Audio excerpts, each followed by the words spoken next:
안녕하세요. 이야기 그리는 사람 남정훈입니다. 2021년 새해가 밝았습니다. 매년 해가 바뀌면 그 해의 띠로 신년 카드를 그림으로 보내곤 하는데요. 닭띠해엔 닭도 그렸던 것 같고요. 2018년 개띠해엔 프랑스 앙골레 만화 축제에 갔었던 때가 있었는데 같이 갔던 동료들한테 개 그림을 그려서 한 개씩 부적처럼 나눠줬던 기억이 납니다. 그때 그릴 때마다 똑같이 그릴 수가 없으니까요. 조금씩 얼굴도 바뀌고 메시지도 조금씩 다르게 해서 그렇게 나눠줬던 것 같아요. 그래서 저는 닭도 그리고 개도 그렸던 것 같습니다. 올해는 신축년 소띠해인데요. 그래서 올해는 소를 그려보기로 했습니다. 이왕 그리는 김에 신년 메시지도 함께 쓰기로 했는데요. 새해 복 많이 받으십시오. 그림을 그리는 놀이는 초등학교 때 저희 형이랑 많이 하던 놀이인데요. 또 이렇게 쓰이게 되네요. 전 이 신년 영상 카드를 가족들에게 먼저 보내기로 했습니다.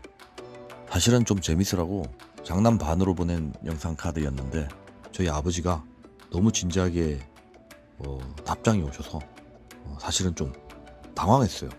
저희 아버지가 경찰 공무원 출신에 경상도 부산 사나이라 말도 없으시고 표현을 잘 안 하시는 분이에요. 카톡으로 온 고맙다 아들아 라는 짧은 메시지인데 아버지가 이렇게 표현을 하시니까 저도 처음 받는 느낌이라 좀 당황했던 것 같아요. 그리고 별말도 아닌데 왜 가슴이 이렇게 뭉클해질까요? 생각해보니 그건 아마도 세월의 흐름 속에서 많이 약해진 아버지의 변한 모습 때문이 아닐까 생각이 되는데요. 그리고 또 나도 예전 그때의 아버지 나이가 되어 있기 때문 아닐까요? 반면에 저희 어머니는 글자가 안 보인다고 그래서 제가 핸드폰을 이렇게 가로로 돌려서 보시라고 했는데 아무튼 이번 재미로 보낸 영상 카드는 실패인가 봅니다. 아무튼 그림 이야기를 해야 되는데 지금 저희 가족 이야기를 하게 됐군요. 자, 올해는 소띠해니까 제가 그렸던 소그림에 대한 얘기를 하려고 합니다. 이번엔 아이패드에 있는 프로크리에이터라는 앱을 이용해서 작업을 하려고 합니다. 주로 아이디어 구상이 끝나면 스케치를 하고요.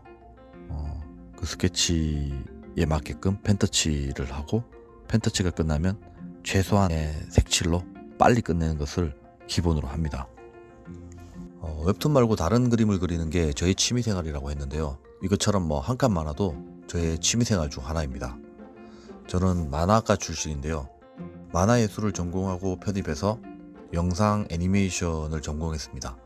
되게 많은 그런 과목 중에서 카툰이라는 과목이 저한테는 힐링이 되는 그런 과목이었는데요. 어떻게 보면 극화나 애니메이션 같은 경우에는 굉장히 많은 시간과 에너지를 필요로 하잖아요. 그렇다고 이 카툰이 그렇게 쉽게 그릴 수 있는 작업이란 말은 아닙니다.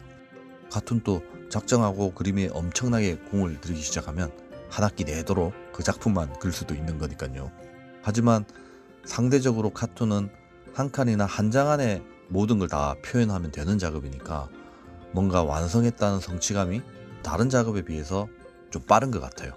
거기에다가 유머와 풍자와 해악이 있고 어떨 때는 2시간이 넘는 영화보다 또 진하게 오는 감동도 있거든요.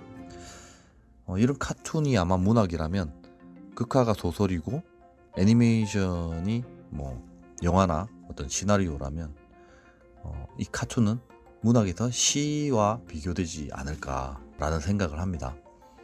저는 이런 카툰이 좋았고 지금 또 재밌는 생각이 나면 아이디어 노트에 빠른 러프 스케치를 해놓고는 합니다.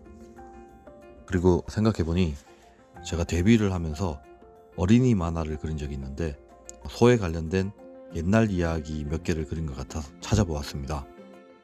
100번 읽어도 재밌는 우리 이야기라고 우리나라의 전래동화를 각색해서 그린 건데 여러 개의 이야기 중에서 소에 관한 이야기가 있었는데요. 그 중에서도 소가 된 게으름뱅이 그리고 첫 번째 에피소드로 그렸던 무가 항소되고 황소가 무된 이야기가 있었는데요. 다 아는 이야기겠지만 여러분들의 어떤 기억을 돕기 위해서 대충의 줄거리를 말해드리겠습니다. 옛날 어느 마을에 김서방이라는 착한 농부가 있었는데요. 이 김서방은 자신의 밭에서 정말 황소만한 엄청난 큰 무를 발견해서 뽑게 됩니다. 이 착한 농부는 큰 무를 혼자 먹을 수 없다고 생각해서 그 무를 가지고 고을러님께 가져가 선물하게 됩니다. 이 농부를 기특하게 생각한 그 사또는 자신도 얼마 전에 받은 선물 중에서 가장 귀한 것으로 큰 황소를 선물하게 되는데요. 그렇게 무를 황소와 바꾼 이야기가 온 동네에 소문이 나게 되고 꼬리에 꼬리를 물고 이웃 마을에 있는 욕심 많기로 소문난 심서방의 귀에까지 들어가게 됩니다. 이 사실을 들은 심서방은 엄청 배 아파하게 되는데요. 마치 사촌이 땅을 사면 배가 아프다는 것처럼 그렇게 생각한 심서방은 자신만의 또 다른 엉뚱한 아이디어를 떠올리게 되는데요. 그 생각이 뭐냐면은 물을 주고 황소를 받았으니 황소를 주면 얼마나 더 큰 상을 주겠냐는 그런 얼토당토한 생각을 하게 된 거죠. 마치 이 소를 바치면 강남 아파트 당첨권 정도는 주지 않을까 하는 생각을 한 모양인데요. 그렇게 사또를 찾아간 심서방은 사또에게 소를 바치게 되고 역시 사또는 자신에게 선물한 심서방에게 최근에 받은 가장 귀한 선물로 보답을 하게 됩니다. 그건 바로 얼마 전 김서방에게 받은 세상에서 가장 큰 무였던 거죠. 그렇게 소와 바꾼 무를 가지고 눈물을 흘리며 자신의 집으로 돌아갔다는 얘기입니다. 욕심에 관한 교훈을 주는 우리 이야기였던 것 같습니다. 욕심도 욕심이지만 다른 사람이 잘 되는 것 자체가 실은 용심이 너무 커서 그런 게 아니었나 싶네요. 욕심과 용심 둘 다 같은 듯 하지만 다른 말이죠. 어쩔 때 욕심은 간혹 자신에게 플러스 되는 요인들도 있잖아요. 도움이 될 때도 있는 것 같아요. 작은 욕심 같은 경우엔. 하지만 용심은 남을 해하려는 심술 같은 거라서 좋지 않은 것 같습니다. 아무튼 욕심과 용심 크게 도움이 되는 마음 같진 않네요. 욕심과 용심보단 소처럼 부지런하고 묵묵하게 일하고 또 누가 뭐래도 소신 있게 행동하는 그런 2021년 한 해가 되었으면 합니다. 자, 그럼 여러분 이 영상이 좋았다면 구독, 좋아요 부탁드립니다.